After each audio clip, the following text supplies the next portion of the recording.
शेतकरी बंधूंनो नमस्कार. मी ॲग्रिकॉस पांडुरंग अंकुशराव तावरे स्वागत करतो तुमचं आपल्या कृषी वेद यूट्यूब चॅनलवरती. शेतकरी बंधूंनो, आता जो काही थंडीचा जो काही सीझन आहे तो सुरू झालेला आहे आणि थंडीच्या सीझनमध्ये सर्वात मोठी आपल्याला भेडसावणारी समस्या म्हणजे पिकांची वाढ होत नाही व मुळांची वाढ होत नाही. तर त्याचं कारण काय असू शकतं? तर मित्रांनो, आपलं जे काही वातावरणाचं टेम्परेचर आहे ते 28 डिग्रीच्या खाली आलं तर आपला जे काही जमिनीत असलेले सूक्ष्मजीव असतात ते कार्य करणं बंद करतात. त्याच्यामुळे आपली जे काही मुळांची वाढ होत नाही आणि मुळांची वाढ होण्यासाठी सर्वात महत्त्वाचा जो काही घटक आणि सूक्ष्मजीव जो काम करतो तो म्हणजे मायक्रोरायझा. जर 28 डिग्रीच्या खाली वातावरण आलं तर पूर्णपणे जे काही मायक्रोरायझा आहे तो सुप्तावस्थेत चालला जातो. तर मित्रांनो, आपल्याला थंडीमध्ये आपल्या पिकांची वाढ कशी करायला पाहिजे किंवा मुळांची वाढ कशी प्रकारे करायला पाहिजे याविषयी आपण सविस्तर माहिती या व्हिडिओमध्ये बघणार आहोत. त्याच्यामुळे व्हिडिओ शेवटपर्यंत बघा व चॅनलवर नवीन असाल तर चॅनलला सबस्क्राईब करायला विसरू नका.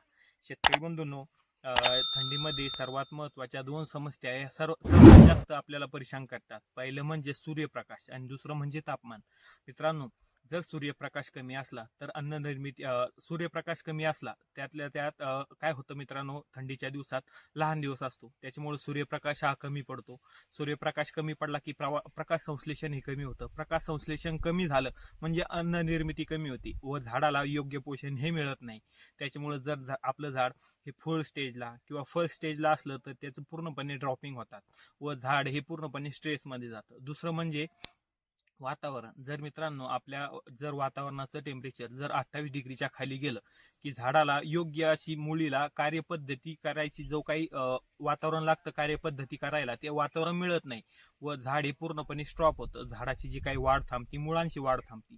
मित्रांनो, थंडीच्या दिवसात जर जेवढं पान रुंद तेवढं सूर्यप्रकाश जास्त आणि जेवढं पान आखूड छोटं तेवढं सूर्यप्रकाश कमी.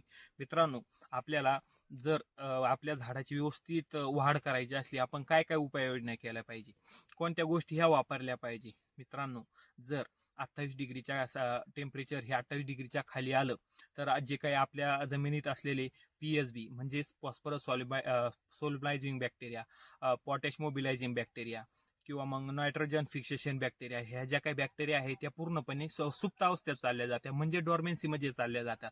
जोपर्यंत त्यांना फेवरेबल असं वातावरण मिळत नाही तोपर्यंत ते ऍक्टिव्ह होत नाही व स्वतःचं काम करत नाही. मित्रांनो, आपलं झाड जेवढं वरती वाढतं तेवढंच खाली मुळामध्ये वाढतं. तर मित्रांनो, सर्वात महत्त्वाचं आपल्याला आपल्या झाडाला मुळांची वाढ होण्यासाठी आपल्याला उष्ण असे पदार्थ आपल्या झाडाला देणं थंडीच्या दिवसात गरजेचं आहे. त्याच्यामुळं आपल्याला काय काय उपाययोजना केल्या पाहिजे? सर्वप्रथम आपल्याला मल्चिंग करायचे. तर मित्रांनो, आपल्याला मल्चिंग कोणत्या गोष्टीची करायची? मित्रांनो, आपल्याला गहू व बाजरीचा जो काही भुस्सा आहे तो तो सोडून प्रत्येक तुम्ही कोणत्याही गोष्टीची मल्चिंग करू शकता.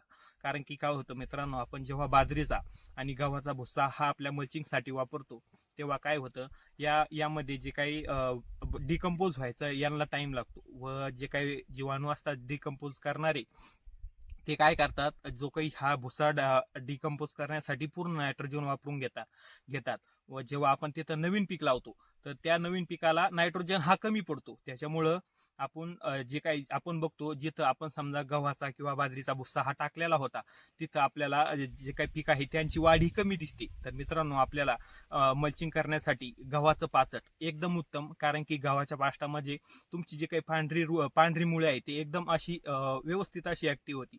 तर मित्रांनो, आपल्याला आपण प्लास्टिक मल्चिंग सुद्धा वापरू शकतो. दुसरं म्हणजे आपण आपल्या पिकाला जे काही गुळ आहे गुळ देऊ शकतो. एकरी 2 ते 3 किलो हा देऊ शकतो. दुसरं म्हणजे PSB किंवा PMB ह्या ज्या काही बॅक्टेरिया आहेत त्या देऊ शकतो जेणेकरून आपल्या मुळांची वाढ व्यवस्थित होईल. दुसरं म्हणजे आपण जे काही सल्फरचा उपयोग करू शकतो जेणेकरून आपल्या मुळांची वाढ व्यवस्थित होऊन आपलं पीक हे व्यवस्थित येईल. त्याच्यानंतर आपण आपल्या पिकाला PSB प्लस गुळ देऊ शकतो, PSB प्लस दूध देऊ शकतो.